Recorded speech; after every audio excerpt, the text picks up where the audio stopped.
through her bloodstream. Out of my mind, Raphael. Why? Because, as I've told you more than once, I'm not your puppet. She grit her teeth as he laid her on the cloud-soft bedding, the pillows lush, but the mattress held firm under her palms when she pulled herself up into a sitting position. A lover. God, she could still barely believe she'd gone and fallen for an archangel. Should be a partner, not a toy to manipulate.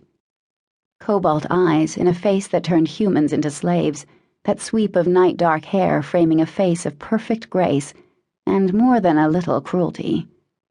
You've been awake exactly 3 days after spending a year in a coma, he told her.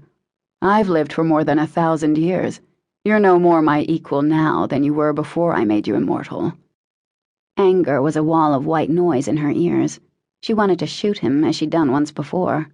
Her mind cascaded with a waterfall of images on the heels of that thought. The wetly crimson spray of blood, a torn wing, Raphael's eyes glazed with shock. No, she wouldn't shoot him again, but he drove her to violence. Then what am I? Mine. Was it wrong that sparks sizzled along her spine at hearing that, at seeing the utter possession in his voice, the dark passion on his face? Probably, but she didn't care.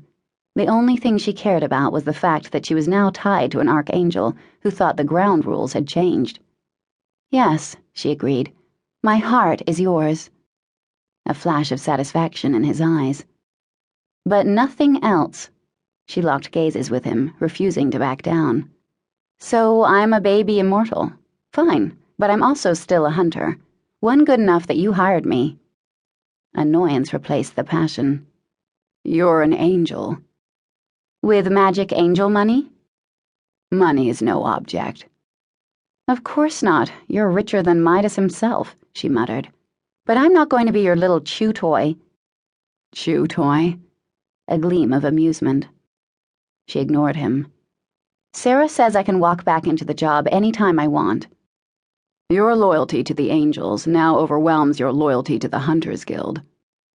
Michaela, Sarah, she murmured in a mock-thoughtful voice.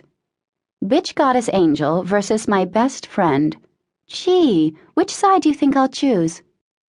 It doesn't matter, does it? He raised an eyebrow. She had the feeling he knew something she didn't.